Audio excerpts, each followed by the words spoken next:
예수님께서 부활하셨습니다. 죽음을 이기시고 무덤을 깨치시고 살아나셨습니다. 부활의 주님을 찬송합니다. 기뻐하는 이 시간이 되시기를 소원합니다.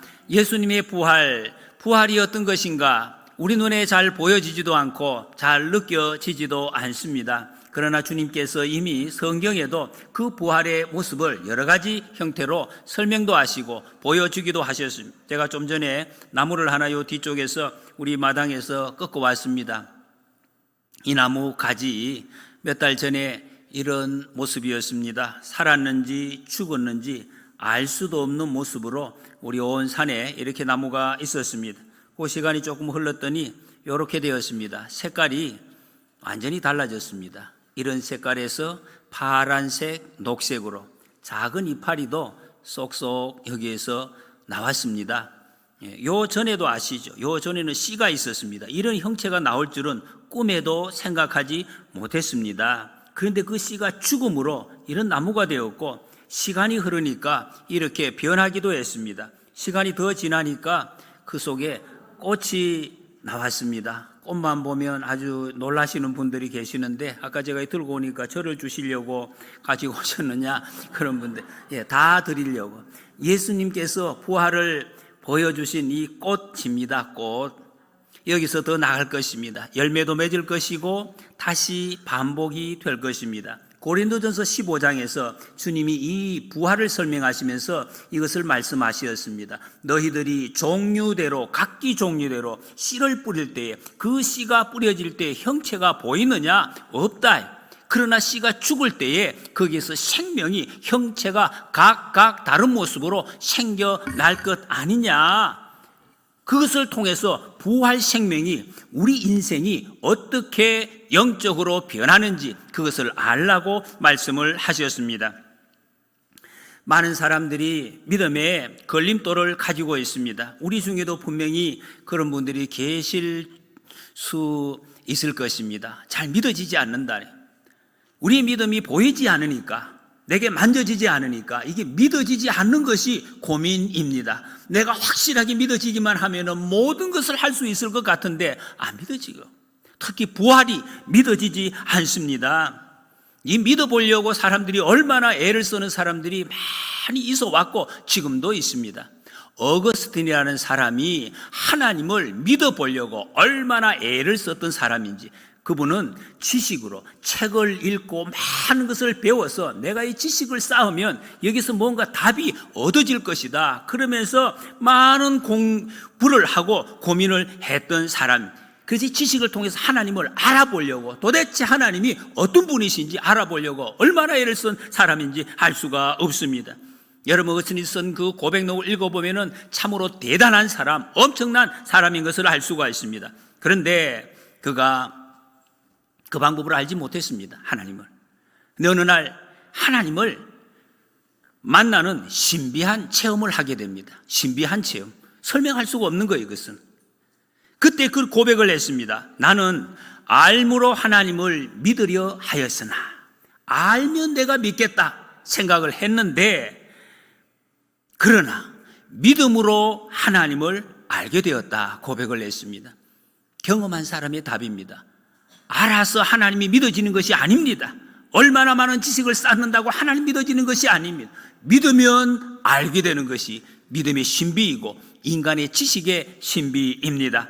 알아서 믿는 것이 힘듭니다. 이렇게 많이 애를 써도 아는 것 같은데 덜 아는 것 같고 믿어지지 않습니다. 신앙이 눈에 보이지 않기 때문에 이것이 믿어지지 않는다는 것입니다. 여러분, 내가 믿을 수 없는 것, 믿을 가능성이 없는 것, 그것이 믿어질 때 그것이 신앙입니다. 신앙의 눈이 뜨여진다는 것입니다. 여러분, 이 시간에 예수님의 부활하신 예수님이 여러분들 마음속에 경험되어지고 예수님 부활이 나의 부활이 되시기를 축복합니다. 동서양을 막론하고 장례식은 고인을 사랑하는 사람, 사랑받았던 사람들이 모여서 가장 경건하고 거룩하고 엄숙하게 드려지는 것이 다 상식입니다. 그런데 오늘 본문 말씀에 장례식이 나오는데 이 장례식은 너무나 소박하고 외롭고 비참한 그런 장례식입니다. 고인이 살아있을 때에 저주받은 사람이다, 이렇게 상징되는 나무에 달려서 죽은 사람이었습니다. 그분 곁에는 사랑하는 사람이 아니라 그분을 고소하던 사람들이 거기에 둘러서 있었습니다. 그리고 나무에서 내려진 시신이 급하게 서둘러서 장례식이 치루어졌습니다. 목숨이 끊어진 지 거의 1-2시간 안에 모든 장례 절차를 다 마치고 마무리했던 사람입니다. 이런 경우를 본 적이 있습니까, 여러분? 마가복음 15장 오늘 말씀 앞에 보면은 아리마대 요셉이라는 사람이 빌라도에게 가서 그 시신을 내어달라고 했습니다. 빌라도는 내어주었습니다. 그리고 요셉이 그 시신을 받아서 내려서 세마포로 잘 싸서 자기가 사용하려고 만들어 두었던 새 무덤에다가 이제 거기에다 누이고 돌로 그 무덤을 가리웠다 그랬습니다. 마태복음에 보면 한 사람 더 같이 혼자서 이것을 할 수가 없으니까 니고데모라는 사람과 둘이 들것에 들어서 예수님의 시신을 장례를 치루었다 하는 것을 말씀하고 있습니다. 그리고 그 멀리서 이 장면을 지켜본 사람이 있습니다. 그들은 여자들이었습니다. 당시의 여자들은 거의 있으나 없으나 마찬가지인 그런 존재였습니다. 갈릴리 먼 곳에서 따라온 여자들, 그들이 이것을 지켜보았습니다. 그리고 보고 난 뒤에 집으로 돌아갔습니다. 예수님 그 시신에 바를 향품을 미리 사다 두고 집에서 안식일이 끝나기를 기다렸습니다. 안식일 날 움직일 수가 없기 때문에. 그래서 그 다음날 안식일 지나고 첫날 이른 새벽 해 돋을 때에 세 여인이 향품을 가슴에 품고 무덤으로 갔습니다. 이 여인들이 무덤으로 갈 때는 이런 시간이었습니다. 지금으로 우리식으로 말하면 새벽 기도의 시간 4시에서 6시 사이였습니다. 굉장히 좀 위험한 시간이죠. 여인들이 무덤에 가기는 참 위험한 시간. 그 당시만 해도 우리처럼 가로등도 없었습니다. 무슨 좋은 길도 없었습니다. 굉장히 위험한 시간인데 이 여인들은 그냥 달려갔습니다. 이 마가복음에서 굳이 시간을 강조하는 이유가 무엇이겠습니까? 시간, 그때 갔다고 기록하고 있습니다. 여러분 성경에 보면 이 시간을 기록하면서 이 시간이 인간의 감정을 거기에 잘 드러내고 있기 때문에 그 시간을 말씀하고 있습니다. 창세기 22장에 보면 아브라함이 하나님의 그 음성을 듣고 내 아들을 제사로 드려라 하는 그 음성을 듣고 그 다음날 새벽 일찍이 일어났다, 그렇게 표현하고 있습니다. 그리고 아브라함의 마음이 어떤지를 그 시간을 통해서 잘 보여준다, 그런 말씀. 새벽을 기다렸다는 거예요. 새벽을 기다렸다. 뜬 눈으로 밤을 새우고 그 시간이 되기만을 기다리다가 일찍이 일어났다는 그 마음을 보여주고 있습니다. 새벽에 무덤에 갔던 여인들의 이름이 나옵니다. 막달라 마리아, 작은 야고보의 어머니 마리아. 이 마리아는 40절에 보면 야고보와 요새의 어머니, 이렇게 설명합니다. 그리고 살로메였습니다. 여기 작은 야고보와 요새의 어머니는 예수님의 어머니 마리아로 대부분의 학자들이 보고 있습니다. 왜? 이 요새와 야고보, 예수님의 동생들 이름이기 때문에 그렇습니다. 그러니 한번 생각해 보십시오, 여러분. 자식을 비참하게 먼저 보낸 그 어머니가 그 무덤으로 달려가는 마음 어떻겠습니까?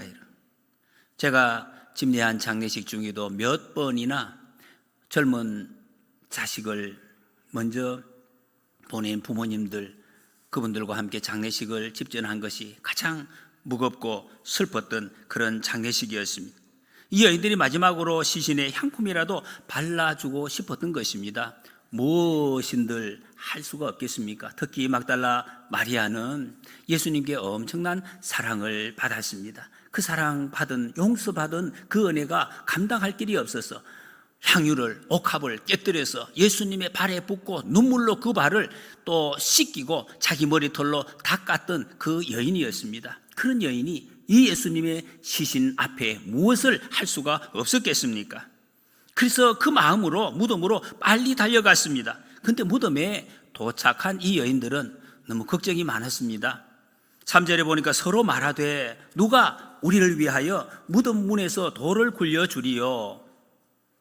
이 무덤의 당시에 그 막혀있는 돌은 장정들이 적어도 한 서너 명 이상 힘을 써야 겨우 옮길 수 있는 그런 큰 돌이었습니다. 그런데 이 여인들로서는 이건 불가입니다. 열 수가 없는 것입니다. 향품을 들고 무덤에 가는, 안 될 줄 알면서 가도 열 수 없는, 그것을 알면서도 향품을 들고 일찍이 달려가는 이 여인들의 모습, 그 마음 참 넌센스입니다. 앞뒤가 맞지 않는다는 거죠. 그런데도 이 여인들이 그렇게 달려가고 있습니다. 시신을 볼 수 있는 가능성이 0%인데 어떻게 가고 있습니까?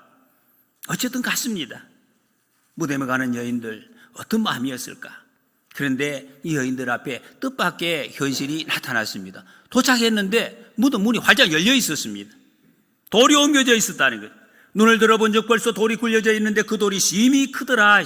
마태복음에는 더 자세히 묘사를 합니다. 큰 지진이 나며 주의 천사가 하늘로부터 내려와 돌을 굴려내고 그 위에 앉았는데, 천사들이, 여러분이 표현을 한번 보십시오. 천사들이 와서 돌을 굴려내는데 힘있게 한 것이 아니라 휙 그냥 작은 돌멩이 던지듯이 던져서 저 멀리 없애버리고 오히려 그 위에다가 앉아있는 모습이었다는 것입니다.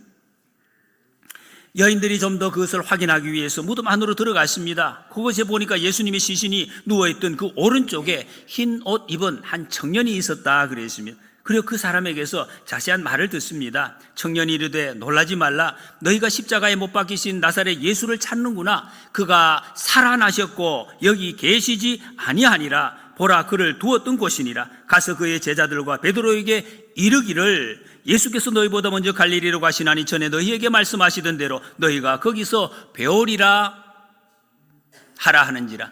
여자들이 몹시 놀라 떨며 나와 무덤에서 도망하고 무서워하여 아무에게도 아무 말도 하지 못하더라 그랬습니다. 여인들이 한 반응입니다. 심히 놀랐습니다. 떨었습니다. 그래서 무덤에서 도망했습니다. 무서워서 아무에게도 아무 말도 하지 못했다는 것입니다. 여러분 한번 보십시오. 우리는 지금 부활을 기뻐하고 있습니다. 부활을 축하하고 있습니다. 예수님 부활하셨다고. 무엇을 보고 예수님 부활하신 것을 우리가 확신할 수 있습니까? 옮겨진 돌, 빈 무덤, 천사들의 말. 그런데 첫 번 예수님의 부활을 본 이 여인들은 그런 것이 예수님의 부활했다는 증거가 못 되었다는 것입니다. 그러면 춤을 췄겠죠. 야, 예수님 부활하셨구나 이래야 되는데 그렇지 못했습니다. 벌벌 떨었습니다. 무서워했습니다. 아무 말도 하지 못했다고 그랬습니다. 이 일이 놀랄 일, 정말로 놀라운 일인 것은 분명한데 그것이 예수님이 부활하셨다는 증거는 못 되었다는 것입니다. 여기 마가복음이나 초대교회 다 마찬가지입니다. 이날에 일어난 기적적인 놀라운 현상들이 부활의 직접적인 증거다, 이렇게 말씀하시는 구절이 없습니다. 요한복음에서 말씀하시는 또 세마포, 머리를 쌌던 예수님의 두건이 잘 깨켜져 있더라, 이런 표현, 이것도 부활의 증거이다 라고는 표현하지 않습니다. 왜 그랬을까요? 우리가 보면 그거 이 증거 아닌가 이런 말을 할 수가 있겠는데 초대교회 교인들은 이것을 예수님의 부활 증거로 말하지 않습니다. 초대교회는, 성경은 무엇을 예수님의 부활하신 증거로 말씀을 하고 있는가 하는 것이. 모든 사람이 무덤을 떠나고 막달라 마리아 혼자만 남아 있습니다. 동산에 주저앉아 있어요. 더 이상 어떻게 갈 수가 없습니다. 힘이 빠져서, 너무 무섭고 떨려서, 그리고 너무 사랑하던 예수님이 떠나신 거 감당할 길이 없어서 그냥 아무 생각이 없어서 주저앉아 있었다. 그때에 예수님께서 그 마리아에게 찾아오셨습니다. 부활 후에 성경의 기록으로는 가장 먼저 만나 주신 분이 막달라 마리아였습니다. 여러분, 예수님이 부활하시고 만약에 여러분이 죽었다가 다시 생명을 얻어서 살아났다면 누구에게 제일 먼저 가겠습니까? 나를 때리고 죽이고 박해하고 욕을 하던 그들 앞에 쫙 나타나서 내가 왔다, 그런 사람, I came back 뭐 이러면서 영화에 보면 나와서 아마 그럴 수 있어요. 예수님은 빌라도, 가야바, 그런 사람들 찾아가지 않았습니다. 가장 슬퍼하고 아프고 외롭고 예수님 사랑하는 이 막달라 마리아, 낙심하고 도망간 예수님의 제자들, 그들에게 찾아가셨습니다. 예수님이 마음이 어디에 있는지를 잘 보여주고 있습니다. 예수님이 살아나셨다는 것, 그리고 자기에게 보이셨다는 것, 이것을 제자들에게 가서 전합니다. 마리아가. 그러나 그들은 믿지 않았다 그랬습니다. 예수님 살아나셨습니다. 내가 보았습니다. 그랬는데 믿지 않았다는 거예요. 여기 이상한 것은 막달라 마리아가 자기 자신도 예수님의 부활을 나는 믿습니다, 그런 말씀이 없어요. 마가복음에서 말씀하시는 이 메시지, 그냥 안 믿었다, 제자들도 안 믿고 보았는 사람도 안 믿고, 이런 말씀은 있는데 그들이 믿었더라 하는 말씀이 없습니다. 의심하던 도마, 예수님 나는 못 먹겠다, 내 눈으로 봐야 믿겠다 하던 그 도마가 예수님, 부활하신 예수님 만나서 옆구리에 손가락 넣어보고 손바닥에 목구멍에 이걸 넣어보고 나서 뭐라고 했습니까? 도마가 이제 나는 예수님 믿습니다 그랬습니까? 그런 말 하지 않았어요. 나의 주님, 나의 하나님이십니다, 이 고백을 했습니다. 사도 바울도 다메섹으로 가다가 부활의 주님을 극적으로 만났습니다.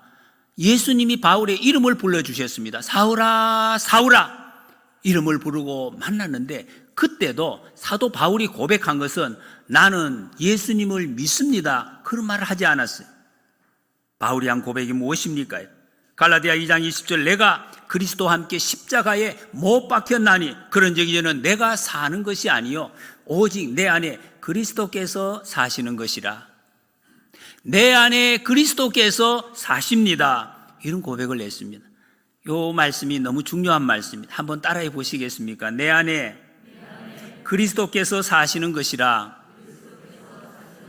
부활의 주님을 만난 사람들의 고백이 일관되게 나오는 고백이 바로 이것입니다. 내 안에 그리스도께서 사신다. 나는 그리스도와 함께 부활의 주님과 함께 살고 있다. 내가 부활의 주님을 보았다. 이 고백이 다입니다. 여러분, 부활을 믿으십니까? 우리가 이 말에 굉장히 익숙합니다. 내 주님이, 여러분이 부활의 주님께서 여러분 안에 함께 살고 계십니까? 이거는 조금 덜 익숙한 것 같습니다. 부활을 체험하고 성경에 기록되어 있고 역사적인 증거들이 있고 사실이 있기 때문에 내가 이성적으로 믿어보고 싶습니다, 믿겠습니다, 대단한 믿음입니다. 그것만 해도 그게 그런 인정이 아니라, 성경은 부활의 주님을 만난 사람들, 부활을 믿는다고 하지 않았다. 그들이 주님을 내가 만났습니다, 부활의 주님을 만났습니다, 부활의 주님이 내 안에 나와 함께 살고 있습니다, 이렇게 고백을 하고 있습니다. 왜 이렇게 표현을 합니까? 마태복음에 보면 마리아가 예수님 곁에 계시는데도 처음에는 몰랐어요. 옆에 분명히 계시는데 몰랐습니다. 그런데 그 예수님께서 마리아야 이름을 불렀을 때, 그때서야 예수님, 라비, 라보니 하고 알아보았습니다. 여러분, 이름을 불렀다는 거 어떤 의미가 있습니까? 여러 많은 사람들을 만나지만 그 사람의 이름을 부르는 것하고 그냥 끄덕이면서 지나가는 것하고는 완전히 의미가 다른 것입니다. 인격적으로 예수님을 만났다는 것입니다. 인격적으로 예수님께서 내 이름을 불러주신, 규정아, 규정아, 건영아, 도영아, 이렇게 예수님이 내 이름을 불러주셨다는, 여러분 하지 않고 이름을 불러주셨다. 인격적인 관계가, 내 마음이 예수님과 완전히 통하는 이런 관계가 되었다는 것입니다. 그때에 부활의 주님을 만나는, 여러분, 부활의 신앙은 예수님과 내가 인격적으로 만나는 것입니다. 예수님이 내게 오셔서 규정아 이렇게 불러주시는 그 음성을 듣는 것입니다. 여러분, 예수님이 내게 오셔서 내 이름 불러주시는 그 소리 꼭 들으시기 바랍니다. 우리 청소년부 친구들 마찬가지입니다. 예수님, 내 이름을 불러주세요. 내 그 음성을 듣게 해주세요. 그렇게 기도하시기 바랍니다. 여러분이 그 음성을 듣지 못하면 부활의 주님과 함께 살 수가 없습니다. 여러분, 우리가 예수님을 인격적으로 만나고 그분과 함께 사는 것, 이것이 부활신앙. 우리가 믿는 거 맞습니다. 예수님 믿는 거, 십자가에서 예수님께서 내 죄를 다 용서해 주시기 위해서 죽으셨다 하는 거 믿습니다. 그러나 그 믿음을 넘어서 주님이 나와 함께 사는 것, 그 인격적인 만남에까지 나가야 돼요. 그래야 우리 믿음이 여러분 흔들리지 않습니다. 예수님 믿다가 세상으로 흘러 떠내려 가시는 분들 있습니다. 왜 그랬습니까? 이 인격적인 만남이 없기 때문에. 무신론자들, 불가지론자들 그렇게 덤비면은 내가 흔들려요. 나는 믿습니다 했는데 이 믿음이 흔들린다는 것입니다. 거기에 흔들리지 않고 내가 꿋꿋하게 설 수 있는 그 힘, 그것은 믿는다는 데 있지 않습니다. 내가 예수님 만났습니다. 나는 예수님과 함께 살고 있습니다. 그것이 답입니다. 여러분, 믿는다는 말로 세상의 악의 세력을 이길 수가 없습니다. 나 믿는데 거기서 머물러서는 안 된다는 것입니다. 부활의 주님을 만나서 함께 사는 것, 이것이 세상을 이길 수 있는 힘이라는 것입니다. 여러분, 우리가 부활절에 한번 생각해 보시기 바랍니다. 나는 예수님을 믿으려고 믿는다 하는 사람인지, 예수님 만났고 예수님과 함께 사는 사람인지, 교회 오래 다니는 거하고 상관없습니다. 정말 예수님과 함께 살고 있는지. 레나 마리아라는 분이 있습니다. 스웨덴 분인데 이분은 태어날 때부터 두 팔이 없고 다리도 한쪽 다리는 짧아서 정상적으로 걸을 수가 없는 사람입니다. 처음에 이 아이가 태어났을 때에 의사가 너무 놀라가지고 이 아기를 부모에게 넘겨주지를 못했다고 합니다. 넘겨주면 부모들이 기절을 할까 싶어서. 그런데 의사가 부모에게 넘겨주었는데 그때 부모가 많이 울었다고 합니다. 너무 안타까워서. 그러다가 하나님이 마음에 음성을 주셨습니다. 그때 이렇게 고백을, 이 아이는 하나님께서 우리에게 주신 아기입니다. 그렇게 고백을 했대. 근데 그 말을 듣고 그 아기가 그 품에서 깔깔 웃더라는 것이죠. 웃었대. 그렇게 이후 전문가들은 이 아이는 특수학교에 맡겨서 계속해서 지도를 해야 된다. 그런데도 불구하고 이 부모가 집에서 계속 길렀습니다. 마리아야, 나는 너를 사랑해, 이 말을 하고, 그리고 하나님께서 너를 사랑하신단다, 이것을 잘 가르치고, 그리고 마리아는 그것을 받아들였습니다. 그 후에 한 발만 가지고 뭐 피아노도 치고 음악도 하고 노래도 하고 장애인 수영 선수권 세계대회에서 우승도 하고 지금 가수로 온 세계에 다니면서 많은 사람들을 위로하고 격려하는 사역을 하고 있습니다. 우리나라에도 몇 년 전에 4, 5년 전에 와서 이렇게 노래를 하면서 이런 고백을 했습니다. 저는 제 삶에 있는 모든 것들에 감사하는 마음으로 노래합니다. 하나님께서는 우리 한 사람 한 사람을 특별한 목적으로 창조하셨으니 모든 사람은 고귀합니다. 그랬어요. 여러분, 우리가 믿는다는 것을 교회에서 많이 이야기해 너무 강조해서 부활하신 예수님을 정말 2000년 전에 그냥 그 역사에 묻고 듣고 놓고 사는 그런 경우가 있는 것이 아닌지 한번 생각을 해 보아야 될 것 같습니다. 예수님을 완전히 우리 방에, 우리 집에는 계세요. 분명히 계시는데 격리, 혹시 작은 방에 격리시켜 놓고 있지는 않은지. 여러분, 우리가 이미 저도 그렇지만 여러분들 이 코로나로 인해서 격리 경험을 하신 분들이 있습니다. 격리. 지금도 우리 온라인으로 예배하시는 분들 얼마나 힘드십니까? 격리되는 이 느끼잖아요. 몸으로 느껴요. 너무 힘듭니다. 격리한다. 참 쓸쓸하고 재미가 없어요. 분명히 가족들이 다 나를 사랑해요. 옆에 분명히 있습니다. 그런데 이게 사는 게 아니에요. 이 격리입니다. 예수님이 분명히 계시는데 격리시켜 놓고 함께 살지 않는 이런 혹시 모습은 아닌지. 여러분, 예수님은 우리와 함께 살기 위해서 오셨습니다. 우리에게 저 멀리서 감독하고 지시하려고 오신 분이 아닙니다. 우리와 함께 살기 위해서. 함께 사는 게 무엇입니까, 여러분? 함께 살면 티격, 태격, 이 세상에서는 그런 것입니다. 눈만 뜨면 부딪히고 싸우기도 하고 함께 울고 함께 웃는, 이것이 함께 사는 것입니다. 그럴 때 뭐 역사가 일어납니다. 함께 살 때. 어떤 역사? 사랑의 역사, 위로의 역사, 격려의 역사, 이런 것이 일어난다는 것입니다. 함께 있지 않으면, 함께 살지 않으면 그런 역사는 없어요. 그냥 좋은 말 하고 안녕히 계세요, 안녕하십니까, 그 정도로 모든 것이 끝나는 것입니다. 그것을 함께 사는 것이 아닙니다. 분명히 살아계시는데도 불구하고.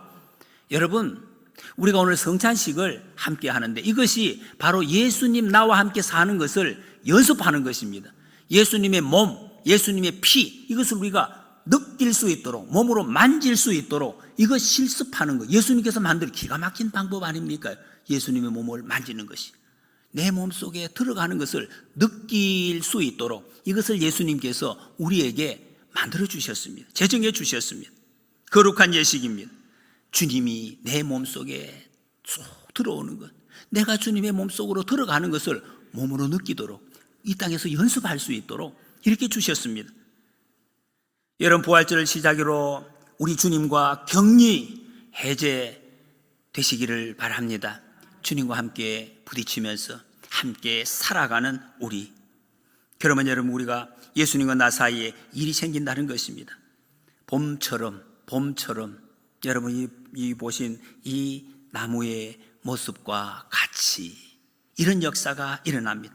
아무리 메마르고 힘든 인생이라도 때가 되면 잎이 올라오고 꽃이 피고 거기에서 열매가 맺히게 된 생명의 역사, 부활의 역사가 반드시 나타나게 됩니다. 이것이 부활 생명입니다. 하나님이 하시는 역사.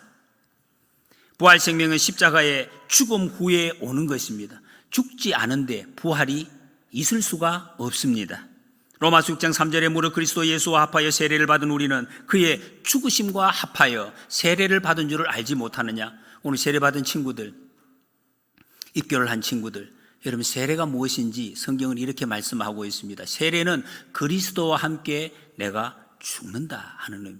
죽는 거, 주님 안에서 내가 죽는 거. 그리고 11절에 보면 이와 같이 너희도 너희 자신을 죄에 대하여 죽은 자요 그리스도 예수 안에서 하나님께 대하여 살아있는 자로 여길지어다. 그래서 죽고 살아나는 것, 이것이 세례받는 것입니다. 이게 세례받은 우리입니다. 여러분은 가끔씩 그럴 때 있습니다. 정말 인생이 힘들 때, 너무 힘듭니다. 하나님, 목사님 너무 힘들어요. 너무너무 힘들어서 죽을 지경입니다.